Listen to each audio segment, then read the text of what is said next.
I'm Steve Brockland, and I was a commercial banker. Unfortunately, I had a stroke. It's been about 4 years now, and at first I had to get around in a wheelchair. I couldn't do anything with my right arm, and there wasn't anything coming out of my mouth. It was about my third week, and I had one. That's all I said, one. I couldn't say my name, Stephen. Couldn't say my wife's name, Brenda. I couldn't say 2, 3, or 4, just one. So, but slowly but surely, I was getting more words in my mouth. The frustrating thing, for example, this is about a year, I could say cardinal, robin, blue jay, tufted titmouse, all kinds of specific names, but these weren't the words I wanted to say because I was trying to say the word bird. Yeah, bird. When I saw a bird, I couldn't say that word, and I couldn't say the correct species of the word, so I kind of then shut down, because I don't know what else there is. My wife, however, was very patient with me. For example, she wanted to know what I wanted for dinner. I knew what I wanted, but I couldn't explain it to her or tell her. So she said, describe it. I'd say, okay, it comes from south of the border, Mexico. I would say, I'd stuff it in the oven. I'd say, you've made it before. So now she knows what it was I wanted, but she still keeps asking me.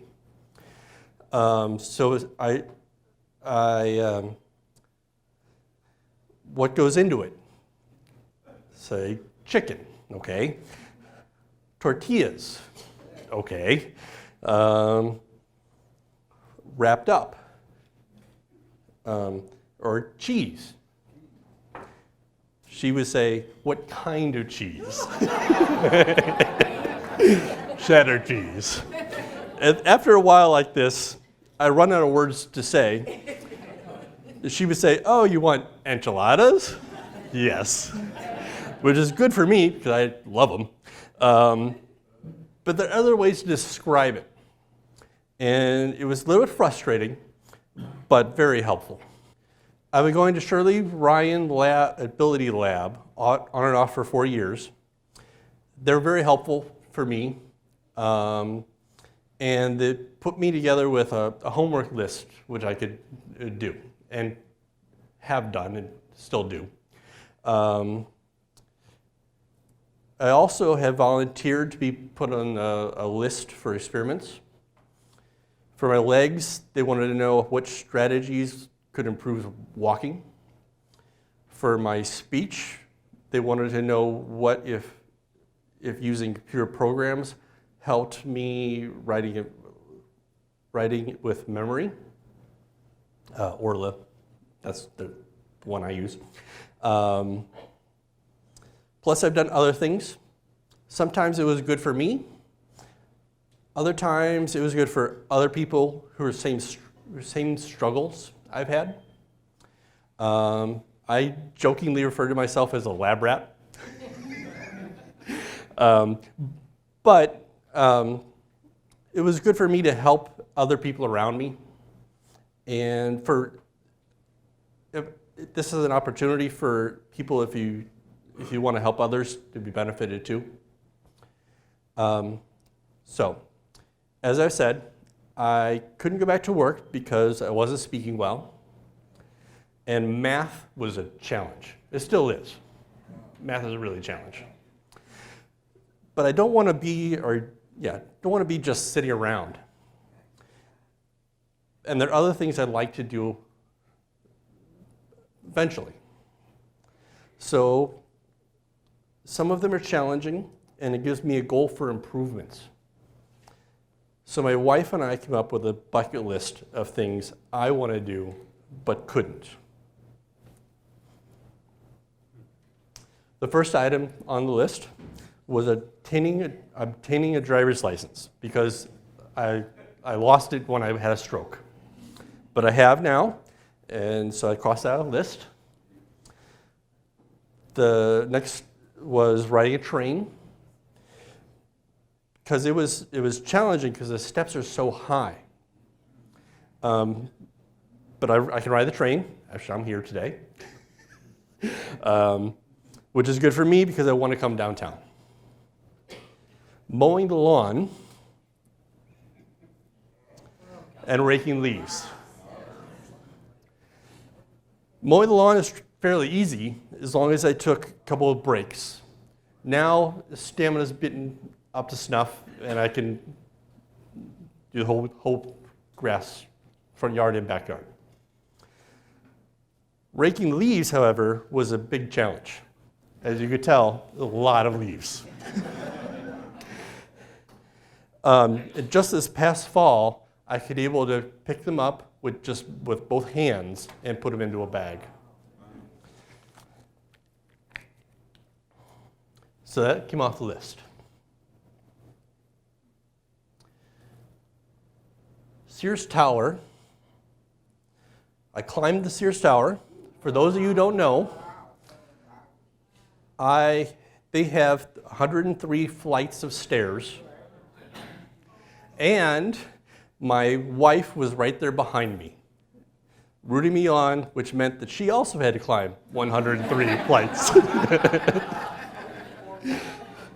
For me, I wanted to prove that I could do it for anything. That's a good experience. I know that I could do whatever's next. Billiards. So I had to get both arms holding a cue and accurately hit the balls into a pocket. That's my pool table. And I'm still practicing, but I can do it, so now I've crossed that off the list. I also wanted to be able to kneel, so that I could climb into a tent and go camping, and also change clothes in a tent and go camping. Ever since I was a little boy, I've done camping, and in fact, I spent the night in 46 of 50 states. Only 5 more to go, and now I can. So I crossed that list. Art, however, is a big one.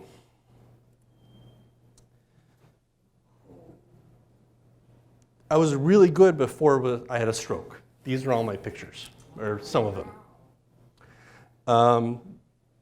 But I now have to use my left hand to draw or whatever.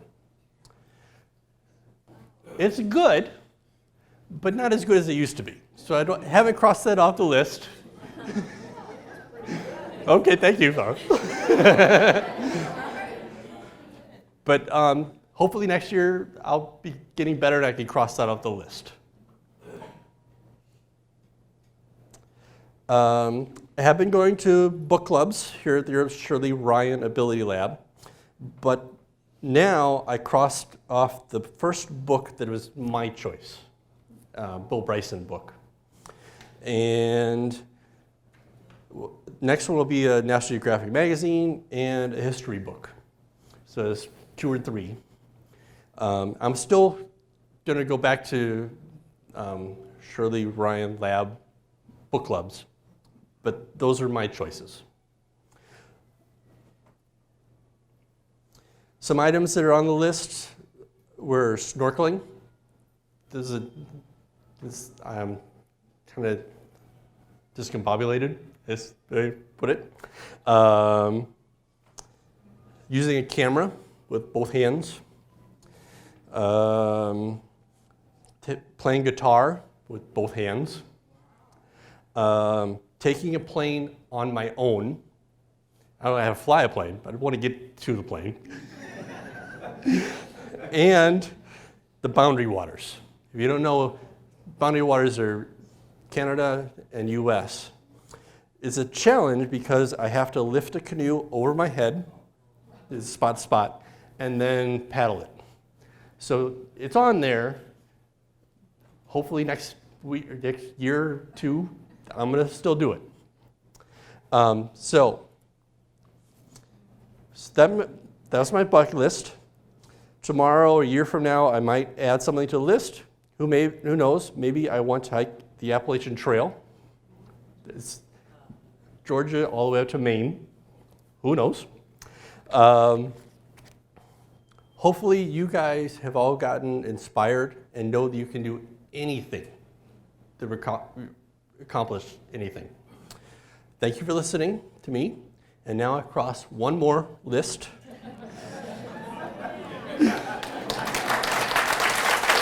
Thank you.